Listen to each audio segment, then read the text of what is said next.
आकाशवाणी दरभंगा सभी रेडियो श्रोताओं का सम्मान करता है और स्वागत करता है रेडियो की बात श्रोताओं के साथ इस कार्यक्रम के चौथे अंक में। आकाशवाणी दरभंगा के 50वें वर्ष में प्रवेश पर एक कार्यक्रम सिर्फ और सिर्फ आप रेडियो श्रोताओं के लिए। रेडियो श्रोताओं की एक अलग ही दुनिया है। वो दुनिया कैसी है बताएंगे खुद हमारे श्रोता। आज के इस अंक में हमारे साथ हैं कुल 8 श्रोता। तो बिना देर करते हुए सुनते हैं आज के इस अंक के पहले और इस कार्यक्रम से जुड़ने वाले 17वें श्रोता को। नमस्कार सर, मैं प्रेम कुमार झा बोल रहा हूँ दिल्ली से। जी हाँ, प्रेम कुमार झा जी, आपका बहुत बहुत स्वागत है इस कार्यक्रम में। मैं आकाशवाणी दरभंगा तब से सुन रहा हूँ जब से प्रातःकालीन प्रसारण 10:05 पे बंद हो जाते थे और दिन में 12:30 बजे से चालू होते थे। फिर शाम की सभा 5:30 से 10:30 तक आती थी। फिर धीरे धीरे समय बदलता गया और प्रसारण की अवधि में विस्तार हुआ। फोन इन कार्यक्रम जो रात में शुरू हुआ तो रात्रिकालीन सभा फिर 11:10 पर ऑफ होने लगा, मतलब विस्तार किया गया और बहुत अच्छा अनुभव रहा है। पहले भी मैं आकाशवाणी दरभंगा में पत्रों के माध्यम से जुड़ा रहता था। उस समय तो मोबाइल पे इंटरनेट वगैरह या फेसबुक वगैरह एंड्रॉइड फोन नहीं थी जी, तो पत्रों के माध्यम से हम जुड़ते थे। अभी कौन कौन से कार्यक्रम आप सुनते हैं? अभी तो ये जो नया कार्यक्रम शुरू हुआ है ये तो मैं हर महीने सुनता हूँ और बीच बीच में जब भी मुझे मौका मिलता है हेलो आकाशवाणी सुनता हूँ। सुबह में जो आते हैं 7:05 पे नमस्कार मिथिला वो सुनता हूँ। बीच में फिल्मी गाने जो आते हैं वो भी सुन लेता हूँ। जी, आप दिल्ली में रह करके भी जुड़े हुए हैं पूरी तरह से आकाशवाणी दरभंगा से? जी, मैं पूरी तरह से जुड़ा हुआ हूँ। मैं सिर्फ जब मुझे मौका मिलता है तो सिर्फ अपना जो हमारा होम चैनल है आकाशवाणी दरभंगा, क्योंकि मैं दरभंगा से ही बिलोंग करता हूँ। अच्छा। जाले प्रखंड के पास खड़का बसंत गाँव है मेरा। अच्छा, प्रेम कुमार झा जी, आप करते क्या हैं बता सकते हैं? मैं मेट्रो कंस्ट्रक्शन में हूँ, अभी स्टोर कीपर हूँ जी, दिल्ली में ही। अच्छा, और इसके अलावा मतलब रेडियो का सुनना आपका तो बचपन में शुरू हो गया होगा? तो जी, बचपन से हम सुनते थे जी। तो रेडियो से जुड़ी अगर कोई घटना अगर हो तो आप इस कार्यक्रम में रख सकते हैं। रेडियो से जुड़ी घटना तो बहुत ज्यादा पुरानी नहीं है। बीच में कोरोना का समय आया था जब प्रसारण बिल्कुल ही रोक दिया गया था और सारे प्रोग्राम पटना से रिले होते थे। तो उस समय भी हम सुना करते थे जो 5 बजे आता था, कोरोना से रिलेटेड कोई प्रोग्राम आता था, मुझे शीर्षक तो याद नहीं है। तो उस समय भी कॉल लगा के बात होती थी। कोरोना के समय भी आकाशवाणी दरभंगा हम लोग के साथ खड़ी थी। आगे आप क्या कहना चाहेंगे, किस रूप में आप रेडियो को देखते हैं? हाँ, हम कुछ सुझाव भी देना चाहते हैं। जैसे पहले आता था हेलो दरभंगा करके, बीच में कुछ ही दिन ये प्रोग्राम चला, उसके बाद वो बंद हो गया। आज तक फिर वो चालू नहीं किया गया जी। तो एक तो मेरा सुझाव आप अगर नोट कर सके तो उसको नोट कर लीजिए जी, हेलो दरभंगा करके। हाँ, रात में होता है प्रोग्राम हेलो आकाशवाणी, लेकिन उसमें पुराने और सदाबहार गाने बजते हैं जी। लेकिन जो नए गानों के लिए हेलो दरभंगा प्रोग्राम आता था वो बंद हो गया। अगर संभव नहीं है लाइव जी तो रिकॉर्डिंग करके भी आप उसको शुरू कर सकते हैं। मतलब पहले उसको आप रिकॉर्ड कर सकते हैं जी, फिर वो रिकॉर्डिंग बजा सकते हैं जी। और दूसरा एक और मेरा सुझाव है, जैसे रात में पत्रों पे आधारित जैसे अभी दिन में आता है प्रोग्राम, आपकी पसंद आपकी फरमाइश आपके अनुरोध पर, उस तरह का प्रोग्राम एक रात में भी शुरू किया जाए। प्रेम कुमार झा, नई दिल्ली से। जब हम अपने गांव शहर से दूर होते हैं और अपने क्षेत्र के कार्यक्रमों को सुनते हैं तो लगता है हम अपने घर में ही हैं। बताएंगे हमारे अगले श्रोता। मैं महाकांत सिंह हनुमानगढ़ राजस्थान से बोल रहा हूँ सर। जी, बहुत बहुत स्वागत है महाकांत जी। मैं एक दुकानदार हूँ सर, ऑटोमोबाइल्स की दुकान है। और रेडियो से किस तरह से जुड़े हुए हैं और कब से जुड़े हुए हैं? रेडियो से तो सर मैं जब से होश संभाला हूँ तब से जुड़ा हुआ हूँ। परिवार में मेरे पिताजी, चाचा जी, ताऊ जी सब रेडियो आकाशवाणी दरभंगा तो बचपन से ही सुन रहा हूँ सर। रेडियो में क्या खासियत है जो आपको अपनी ओर खींचती है? सर आकाशवाणी दरभंगा रेडियो तो वैसे काम करते रहिए, सुनते रहिए। और रेडियो की जो प्रासंगिकता आज से 50-60 साल पहले थी उससे ज्यादा अब हो गई है सर, क्योंकि अब मोबाइल में भी चलने लगा है। पहले हम नहीं सुन पाते थे दरभंगा, पटना सुनते थे 30-35 साल पहले राजस्थान में, वो भी रात को। लेकिन अब मोबाइल में जब से आया है तो पूरा सब कार्यक्रम सुनते हैं। रात में सर वो एक प्रोग्राम आता है जो आखिरी बृहस्पतिवार को हम एक है भारत नेपाल मैत्री पर आधारित, बहुत अच्छा प्रोग्राम सर। दरभंगा आकाशवाणी परिवार दरभंगा तो दिन प्रतिदिन सब अच्छा कार्यक्रम कर रहे हैं सर। सुबह में सर डेली एक तो आप हेल्थ स्वास्थ्य चर्चा डेली आप सुन बताते हैं, उसका लाभ भी मिलता है सर। भक्ति संगीत और अंजुमन तो पटना से दरभंगा का प्रोग्राम जुड़ा हुआ है, वो भी मैं सुनता हूँ। लोक माधुरी बज्जिका कार्यक्रम। अच्छा, एक बात बताइए, आप इतनी दूर में हैं, हम लोगों से तो बहुत दूर में है, राजस्थान में है, आकाशवाणी दरभंगा से कैसे लगा हो गया? सर मैं मूल रूप से दरभंगा जिला में खरारी गांव है सर, वहीं का हूँ मैं। अच्छा, राढ़ी के रहने वाले हैं आप? रहने वाले थे सर, अब तो नहीं रहे जी। तो मैथिली तो रगड़न में बसा हुआ है। एक सिंगरहार प्रोग्राम सर, इतना अच्छा प्रोग्राम है आपका सर, सब बढ़िया प्रोग्राम है सर। जब दरभंगा आकाशवाणी सुनता हूँ सर तो ऐसा लगता है कि हम अपने गांव में अपनी माँ के अपने पिताजी के पास हैं सर। दरभंगा आकाशवाणी को मैं विशेष आभार व्यक्त करूंगा कि वो सामाजिक सरोकार का कार्यक्रम बहुत बनाते हैं आप लोग सर जी। जैसे कि हेलो जिंदगी का मैं नियमित श्रोता हूँ सर, मैं उससे बराबर जुड़ता भी हूँ। जी जी जी। वो संजय कुमार जी सर है, वो प्रस्तुत करते हैं।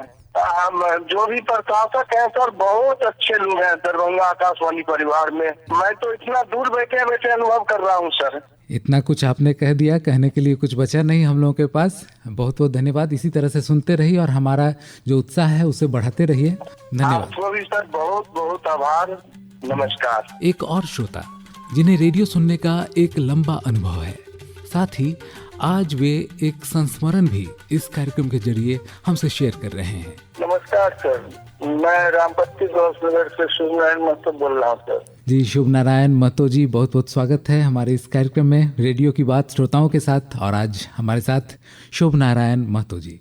रेडियो तो बहुत सुंदर चीज है, बहुत जहाँ भी रहिए काम करते रहिए और रेडियो सुनते रहिए तो रेडियो बहुत सुंदर चीज है, रेडियो सुनना चाहिए। और आपका प्रोग्राम इतना सुंदर है, सभी प्रोग्राम हम अधिकांश प्रोग्राम सुना करते हैं, बहुत अच्छा प्रोग्राम आपका आकाशवाणी दरभंगा का है। रहा रेडियो सुनने की बात तो मैं बस यही रेडियो सुना करता था। मेरे पिताजी रेडियो समाचार सुनने के लिए रखे हुए थे, वो जब घर पर नहीं रहते थे तो बचपन से ही मैं रेडियो सुना करता था। रेडियो से लगाव था। जब मैं 1977 में मैट्रिक पास किया उसके बाद मेरे एक मित्र हैं, मित्र सूरी खान जाता दिन रात कितने का बहुत पुराना श्रोता भी है, तो एक रोज मैं दरभंगा आकाशवाणी दरभंगा से फरमाइशी प्रोग्राम सुन रहा था तो आकाशवाणी दरभंगा से चंदा से सूरी खान का नाम सुना। वो तो मुझे बड़ा खुशी है कि रेडियो पर उसका नाम आ गया है। तो एक रोज हमें मधुबनी में मिला, मैं पूछा कि भाई कहाँ क्या हाल चाल है, उसका रेडियो पर कहाँ तुम्हारा नाम सुने, कैसे भाई भेजते हो क्या। तो उन्होंने आकाशवाणी दरभंगा का पता मुझे दिया कि इस पता पर तुम भी भेजो, तुम्हारा भी नाम अब बजेगा। तो तो मैं भी पोस्ट कार्ड 10-20 खरीदा और उस रोज से लगभग ये 82-83 ईस्वी का बात है। इस समय में रेडियो आकाशवाणी दरभंगा का श्रोता बना और उसी रोज से ये रेडियो सुनते आ रहा हूँ। रेडियो जब मैं सुना करता था तो आकाशवाणी दरभंगा का सबसे हमारे समझ से खुरखुर भाई का नाम बड़ा फेमस हो गया था, इसलिए कि लोग शाम के 6:30 बजे खुरखुर भाई का आवाज सुनने के लिए बड़ा लोकप्रिय थे खुरखुर भाई। तो हम लोग एक रोज हुआ कि खुरखुर भाई कैसे ना आदमी है भाई, इतना सुंदर है। हमारे यहाँ शाम को लोग कुछ आते थे कि भाई रेडियो खोलो और रेडियो हम सुनेंगे, खुरखुर भाई का आवाज सुनेंगे। तो हम लोग रेडियो एक रोज सोचे कि भाई चलो हम लोग खुरखुर भाई को देखें। तो हम लोग एक हमारे मित्र है जो आपसे मिलता वो भी मोहम्मद साहब परवाना साहब है नहर मंडला के, जो आदमी साहब होकर के गए आपके केंद्र में, तो वहाँ पता लगा कि भाई खुरखुर भाई से मिलना है, कहाँ है खुरखुर भाई। अच्छा। तो बताया कि वो 2 मंजिला के ऊपर में बैठने का ऑफिस है, वहाँ पर जाइए वहाँ मिल जाएंगे। वहाँ ऑफिस में गया, देखे वहाँ पर बोर्ड का लगा हुआ इंदिरानंद सिंह झा। तो हम लोग उस रूम में गए तो बहुत सारे लोग बैठे हुए थे, उनका कुर्सी खाली था। तो हम लोग भी कुर्सी पर जाकर के बैठ गए। तो कोई कोई लोग दूसरे आदमी सब आते थे ऑफिस में, उनसे मिलने के लिए, तो हम लोगों को होता था कि यही खुरखुर भाई हैं, तो उठकर खड़े हो जाते थे। अच्छा। तो उन्हें भाई वो भी कहते थे भाई खुरखुर भाई नहीं आया से नहीं आया, उनको भी खुरखुर भाई का जरूरत था। जब खुरखुर आया तो साधारण वेशभूषा धोती कुर्ता पहने थे, दुबले पतले थे, तो वो हुआ तो हम लोगों को हुआ कि कोई साधारण आदमी आया है, हम लोग खड़ा नहीं हुए, तो लोग सब दूसरे अगल बगल के लोग सब उठकर खड़े हो गए, आप खुरखुरे प्रणाम कर रहे, तो हम लोग भी प्रणाम थे। इतना साधारण मैंने वेशभूषा दुनियादार, इतना सुंदर आवाज था उनका, जो हम लोग चकित हो गए। तो सबको बारी बारी से पूछ रहे थे भाई आप क्या काम है, क्या काम है, क्या काम है। हम लोग का जब बारी आया तो कहे आपको आप कौन है, कहाँ से आए हैं, क्या बात है। तो हम लोग कहते हैं आपसे कहने का सोचता है सर, आपसे मिलने के लिए आए हैं, आपको देखने के लिए आए हैं। तो कहा देख लीजिए। हम तो कुर्सी पर बैठे हुए थे, उठकर खड़े हो गए, देखिए देखे हमको क्या सर, और बहुत बात सब पूछने हो गए। कहते हाँ सर आपको देखने के लिए आए हैं, आप देखे मन हो गया आपका प्रोग्राम, हम लोग बराबर सुनते हैं, बड़ा अच्छा आपका आवाज सुन के हमारे यहाँ रेडियो सुनने के लोग शाम को 6:30 बजे काम घर में आते हैं और कहते हैं कि खुरखुर भाई का आवाज सुना दीजिए। बड़ा अच्छा हुआ कि खुरखुर भाई को देखने के लिए जाएंगे, तो आए हैं आपको देखने के लिए। तो इस तरह बहुत दिनों से प्रोग्राम सुनते आ रहे हैं, आज ही सुन रहा हूँ जी। तो ये बहुत ही सुंदर आपने एक संस्मरण यहाँ पर सुनाया, और इससे बस यही जानने को मिलता है, सीखने को मिलता है कि सादा जीवन और उच्च विचार, रेडियो इस चीज़ को परिभाषित करता है। जी जी जी। तो आप लोग एक प्रोग्राम कम से कम, और भूले दूसरे गीतों का प्रोग्राम हम समझते हैं कि गीत तो बहुत सारे स्टेशन से हम लोग सुन लेते हैं, या वैसे भी सुनते हैं, मोबाइल पर सुन लेते हैं, लेकिन कोई रेडियो स्टेशन पे तो विभाग के जहाँ से भूले दूसरे गीतों का प्रोग्राम आता है और कहीं नहीं आता है, वो भी रेडियो पर उसका प्रोग्राम ही होता है। तो आप लोग एक प्रोग्राम कम से कम भूले दूसरे जमाना से का गीत है जो कहीं नहीं सुनने को मिलता है, उस टाइप का प्रोग्राम बना दें जो भूले दूसरे गीतों जो लोग यहाँ वहाँ नहीं सुन पाते, तो आप यहाँ समय पर सुनने को मिलेगा, वो लोग बड़े चाव से सुनेंगे। हम भी तो हमारे समझते। आकाशवाणी के जरिए हर तरह के कार्यक्रम श्रोताओं तक पहुँचते हैं, सभी क्षेत्रों से संबंधित, बताते हुए हमारे अगले श्रोता। मैं राम कुमार शाह, सिमरिया भिंडी, पंचायत कल्याणपुर प्रखंड, समस्तीपुर से बोल रहा हूँ। बहुत बहुत स्वागत है हमारे इस कार्यक्रम में। जी मैं रिटायर्ड शिक्षक हूँ। जी, कहाँ से रिटायर किए थे? समस्तीपुर से ही? जी, तिरहुत अकेडमी समस्तीपुर से किए थे रिटायर। रेडियो से आप किस तरह से जुड़े हैं? आकाशवाणी से आप कब जुड़े, कैसे जुड़े?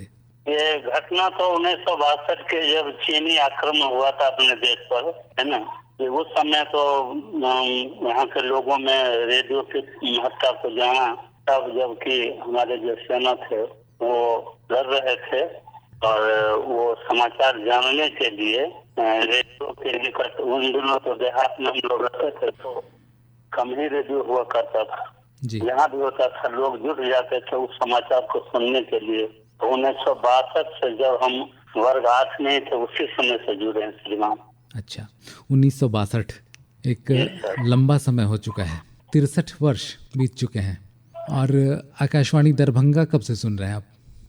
ये तो जब से आरंभ हुआ है 1976 सुन रहा हूँ, लगभग 75 से शुरू हुआ है ये। 1976 से कार्यक्रम तो रेडियो पर जो समाचार होता है, मनोरंजन है, कृषि है, या स्वास्थ्य है, शिक्षा है, उद्योग है, पर्यटन, या मन की बात अभी प्रधानमंत्री भी जो चल रहा है वो, साहित्य की है, भेंट वार्ता है, खेल कूद, योग है, यानी पर्यावरण है, रिपोर्टाज है ना, बच्चों से संबंधित कार्यक्रम है, समसामयिक चर्चा है। कहने का मतलब है कि सामाजिक हुआ या आर्थिक या सांस्कृतिक या राजनीतिक, आध्यात्मिक या धार्मिक, सभी क्षेत्रों में रेडियो की भूमिका महत्वपूर्ण है। और जहाँ तक हो पाता है मैं इसका श्रोता हूँ, सुनता हूँ। सबसे अच्छा तो ये तो फरमाइशी काल में चलता है, उसको मैं ज्यादा पसंद करता हूँ। वैसे ग्रामीणों के लिए और जो खेल कूद से संबंधित वजह है, सप्ताह में एक बार होता है, उसे मैं सुनता हूँ। ऐतिहासिक और पौराणिक हराही पोखर के पश्चिमी छोर पर अवस्थित आकाशवाणी दरभंगा के केंद्र 50 वर्ष पूर्ण होने के शुभ अवसर पर हम समस्त रेडियो परिवार को हार्दिक शुभकामना देना चाहते हैं, उनके उज्जवल भविष्य की कामना करना चाहते हैं। रेडियो आपके एकांत को भी दूर करता है, बिना बोले वह आपसे बातें भी कर लेता है। हमारे अगले श्रोता, हम वार्ड नंबर 20 के रहने वाले हैं। मेरा नाम शंभू मको। हमारा जन्म तिथि सर 1/1/1950 के हुआ था, समझे ना सर। जी जी जी। लगभग जो है सो क्या कहता है 63 में जो 63 या 64 में पाखा बेच के, अरे मवेशी हम पालन, मवेशी था हमारे यहाँ 3-4 गाय था, बाखा हम जाके मब्बी हाट पर बेच के और फिलिप्स का रेडियो मूसा सरसा सनाइन के यहाँ 105 रुपया में लिए हुए थे, ठीक है ना सर जी। और हमारा उम्र अभी 75 बरस हो गया है और अभी भी हमारा नगर निगम गोडाउन के पास उसी रास्ता में एक छोटा सा दुकान है और वो दुकान में पूजा पत्ती बेच के किसी तरह समय को काट रहे हैं। अभी भी आपका 3 बजे प्रोग्राम खत्म हुआ है तो हम रेडियो के ऑफ किए हैं, समझे ना सर। तो हम सर लगभग समझिए कि जो है सो क्या कहता है, मैंने उस समय से उसके बाद जो है सो संतोष का रेडियो चला, उस समय से जो अभी भी दुकान पर हमारा रेडियो लोग कहता है कि वो बुढ़वा नहीं तो अभी तो रेडियो को जो है सो हमको हम मर जाएंगे। रेडियो और पेपर, रेडियो के समाचार पर पुराना गाना पहले कुरकुर थे, उस समय से लेके अब तक जो है सो सारा प्रोग्राम सुनते हैं। वही सबसे ज्यादा तो हमको सर आपका न्यूज पसंद है। अच्छा, समाचार आप नियमित रूप से सुनते हैं? हाँ, समाचार जो है सब एक ही समाचार आपका नहीं छोड़ते हैं, पेपर से और क्या कहता है आपका रेडियो न्यूज से समाचार को हम दोनों समाचार को हम टैली करते हैं। टैली करने के बाद पेपर में कुछ फर्क आता ही है, हल्का फर्क आ जाता है और अभी भी मरते दम तक हम रेडियो को जो है सो नहीं छोड़ेंगे। आकाशवाणी दरभंगा के अलावे और भी कोई स्टेशन सुनते हैं? हम टोटल स्टेशन लगभग सुनते हैं, सिर्फ वही नया पिक्चर का गाना जो है ना सर, जब नया पिक्चर का गाना लगता है तो वो गाना हमको पसंद नहीं होता है, वो गाना हम नहीं सुनते हैं। पुराने गाना जितना चलता है सर आपका वो टोटल गाना सुनते हैं। दूसरी बात खेती गृहस्थी का, मांग मवेशी का, सरकार का जितना भी संस्था है, फंड चल रहा है, वो सारा चीज जो है सो क्या कहता है सर हम सुनते हैं। हाँ जी, आप पूरे आकाशवाणी या रेडियो सुनने वाले को जितने भी हमारे हिंदुस्तान वासी है सबको मैंने हमारे तरफ से 10 जोड़ के नतमस्तक करके बारंबार प्रणाम करता हूँ सर। अब हमारे साथ हमारे अगले श्रोता, कोलकाता में रहते हैं आप और रेडियो आपके साथ चलता है। हम सर कोलकाता से बोल रहे हैं, बिहार का रहने वाले, कोलकाता में काम करते हैं। जी, अपना नाम बताएं। राजेश मुखिया जी, बहुत बहुत स्वागत है आपका इस कार्यक्रम में। और बताइए क्या कुछ करते हैं कलकत्ता में? सर ड्राइव करते हैं, गाड़ी चला। रेडियो के प्रति ये जो लगाव है आपका, रेडियो आप सुनते हैं तो ये लगाव ये तो बचपन से ही हो गया? हाँ जी। रेडियो पर क्या क्या सुनना आपको अच्छा लगता है? वही रात में 8:15 बजे जो होता है, ये सिंगरहार की बात कर रहे हैं? रेडियो कौन सा? हाँ, सिंगरहार। मिथिलांचल जितना प्रोग्राम होता है वो, यानी मैथिली। तो अपना समाज से बोलेंगे, अभी का विद्यार्थी लोग का लिए बहुत ही अच्छा है रेडियो, कुछ मालूमात मिलता है।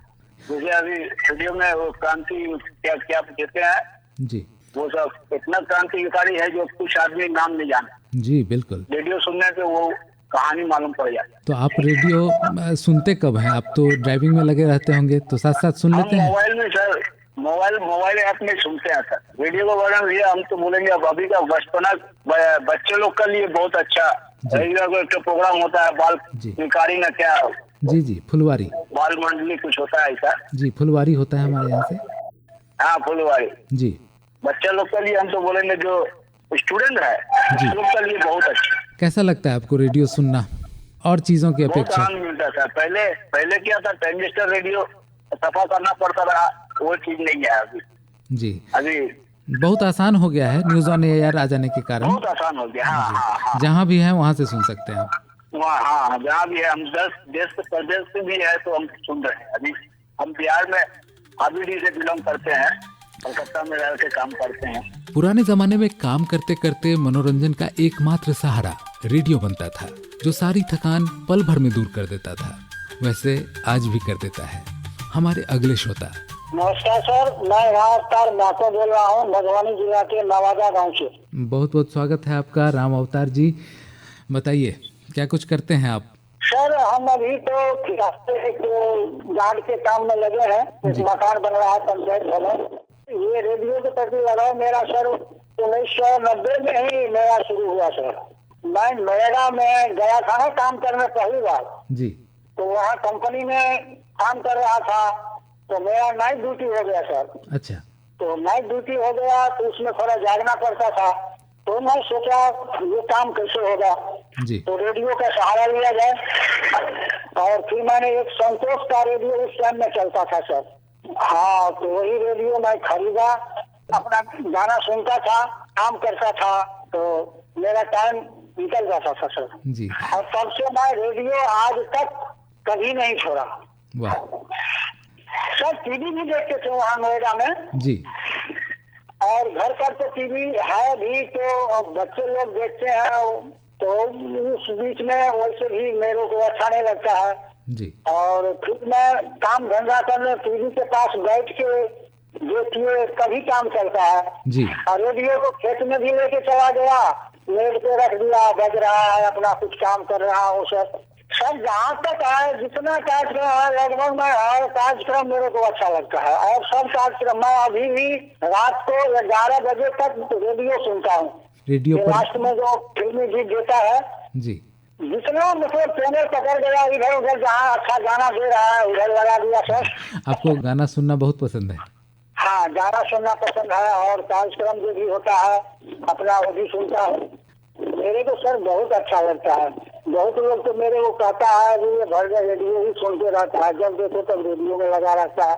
मैं बोला देखो रेडियो एक ऐसा चीज है जो मन को पसंद लगता है। गाना सुनते हैं, कोई प्रोग्राम सुनते हैं तो इससे अपना मन प्रसन्न रहता है। न दूसरे को लेना न देना, मगन रहना अपने जी। अपने काम में मस्त रहना। जैसे सुबह मैं 6 बजे जग गया, 7:50 से प्रोग्राम शुरू हो जाता है, तो भक्ति गीत और ये विचार ये सब सुनने के बाद समाचार, भक्ति प्रोग्राम और रामायण सुन के ही मैं निकलता हूँ फिर। वाह बहुत सुंदर। जी सर। और कुछ कहना चाहेंगे राम अवतार महतो जी? और क्या कहेंगे सर, मैं तो कभी आज तक लगाया नहीं था फोन सर। जी, अरे लगाया कीजिए।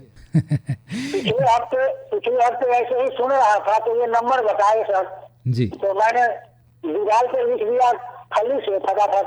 वाह। और मैंने आज सोचा कि आज ट्रायल करता हूँ जी। मैं 3 बजे से ट्रायल में लगा हूँ सर। बहुत अच्छा लग रहा है सर, मेरे को फोन लग गया सर, आपसे बात हुआ सर, बहुत अच्छा लग रहा है। हमें भी अच्छा लगता है जी सर। श्रोताओं से बात करना। अब आज के अंतिम श्रोता यानी इस कार्यक्रम से जुड़ने वाले 24वें श्रोता। आपके दिन की शुरुआत रेडियो से और अंत भी रेडियो से। ये साथ हमेशा बना रहे। जी नमस्कार, मैं फणिशंकर झा उर्फ राजू झा नानपुर प्रखंड के अंतर्गत भेटुआ गांव से बोल रहा हूँ। बहुत बहुत स्वागत है फणिशंकर जी। सर मैं होम्योपैथिक दवा के व्यवसाय से जुड़ा हूँ। वाह बढ़िया। साथ में मैं एक बात और बता दूं कि मैं 100% डिजेबल हूँ क्योंकि मेरा विजन लूज कर चुका है। अच्छा। चलिए, लेकिन आप मन की दृष्टि से सबको देख रहे हैं, हमें भी देख रहे हैं, हम भी आपको देख रहे हैं उसी मन के जरिए, इस आवाज के जरिए। बताइए रेडियो आप कब से सुनते हैं? सर रेडियो लगभग मेरे जीवन में 83-84 के आसपास आया, जब मैं 4वीं-5वीं क्लास में पढ़ता था। मेरे पिताजी शिक्षक थे और रेडियो के बड़ी शौकीन थे। अभी वो जिंदा है, लगभग 80 ईयर्स ओल्ड उनका एज हो गया जी, और सेवानिवृत्त है जी। तो रेडियो सुनते थे। उसी क्रम में मुझे भी रेडियो सुनने का एक आदत बन गया और खास करके शाम में जो आपका 6:30 बजे में घर आंगन जो कार्यक्रम है जी, खेती गृहस्थी, वहाँ से मुझे रेडियो सुनने का शौक लगा। वाह। वह क्रम आज के डेट में भी चल रहा है कंटिन्यू। मेरे दिन का शुरुआत जो है वो आपके कार्यक्रम से ही होता है, कृषि चर्चा से जी। और वहाँ मैं सुनता हूँ। और मेरा सबसे पसंदीदा कार्यक्रम है आपका वो रामचरितमानस और वो भजन का कार्यक्रम जो है जी, वहाँ उसको मैं सुनता हूँ। फिर उसके बाद नमस्कार मिथिला इसको सुनते हुए मैं 8 से 8:15 समाचार सुनता हूँ। फिर प्रादेशिक न्यूज जो है वो आपका मैं सुनता हूँ 8:30 बजे। उसके बाद काम में व्यस्त रहते हैं, लेकिन रेडियो हम 12:30 बजे में खोलते हैं जब आपका नारी संसार शुरू होता है। और वहाँ से मैं लगातार नारी संसार, फिर 1 बजे केंद्र का न्यूज, फिर वो आपका एक गीत का प्रोग्राम है उसको सुनता हूँ। 2 बजे प्रादेशिक, फिर 2:15 बजे से 2:30 बजे तक, मैंने 3 बजे तक, जो 3:20 तक मैं लगातार रेडियो सुनता हूँ सुबह से लेकर के। जी हाँ जी हाँ। और फिर शाम में 5 बजे मैं रेडियो खोलता हूँ। उसके बाद रेडियो हमारा 9 बजे में आपका 8:45 का न्यूज सुन के हम फिर बंद करते हैं। सोमवार और शुक्रवार को रात के 10 बजे फिर खोलते हैं। वो कार्यक्रम सुनने के बाद संजय जी का और इनका है ना हेलो आकाशवाणी आप सुनते हैं? जी जी जी। आप फोन भी लगाते हैं उस कार्यक्रम में? जी फोन मैं लगाता हूँ। अभी भी मैं खुद फोन लगाया हूँ, अपने मैनुअल फोन से ही आपसे बात कर रहा हूँ, खुद डायल करके। तो यानी आपकी जो दिनचर्या है रेडियो से शुरू होती है, फिर रेडियो पर जाकर के खत्म होती है। और अगर मुझसे कोई ये पूछे जी कि आपका सबसे अच्छा मित्र कौन है जी, तो मेरे नजरों में मेरा सबसे अच्छा मित्र मेरा रेडियो है। वाह। अगर मेरे पास कोई कस्टमर आता है, उन्हें तो आश्चर्य लगता है, मैं अपने काम में लगा रहता हूँ तो कस्टमर कहते हैं कि अरे वाह आज के दिन में भी रेडियो। उनके भैया ये मेरे साथ ही जाएगा। अभी मैं आपके फोन पे 2-3 बार लगाया, लेकिन फिर कस्टमर भी आ गया। आपका रिकॉर्डिंग हो रहा था वो मैं सुन रहा था, लेकिन कस्टमर थे। फिर जब कस्टमर को डील कर लिए, फिर 2 मिनट वक्त मिला तो बहुत अच्छा लगा। आगे भी बताते रहिएगा, जुड़ते रहिएगा। सबसे बड़ी बात है कि आपके आकाशवाणी परिवार से कुछ उद्घोषक ऐसे हैं जिनकी आवाज अंतरात्मा की आवाज को झकझोर देता है, और उस आवाज में इतनी कशिश होती है जो हमें बहुत कुछ सीखने, समझने और विचार करने के लिए प्रेरित करता है, मजबूर करता है। इसके लिए मैं आकाशवाणी परिवार को बहुत बहुत धन्यवाद, साधुवाद देता हूँ। जी फणिशंकर जी, आपका भी हम धन्यवाद करते हैं। और अभी आपने जो भी बातें कही हमारे उद्घोषकों के लिए, निश्चित रूप से ये बातें उन्हें और अच्छा करने को प्रेरित करेंगी। बहुत बहुत धन्यवाद आपका। धन्यवाद श्रीमान। तो ये थी आज के अंक की अंतिम बातचीत। इस अंक में बस इतना ही। हाँ, जाते जाते एक बात ये कि कुछ श्रोता इस कार्यक्रम को साप्ताहिक होते हुए देखना चाहते हैं। अभी हम ऐसा नहीं कर सकते, पर जल्द ही आकाशवाणी पर आधारित इसी तरह का एक कार्यक्रम लेकर हम जरूर आएंगे, जल्द ही आएंगे। बाकी के अपडेट्स के लिए हमारे फेसबुक प्रोफाइल दरभंगा आकाशवाणी को फॉलो कीजिए। अगले अंक तक के लिए मुझे विनीत कुमार ठाकुर को दीजिए अनुमति। नमस्कार।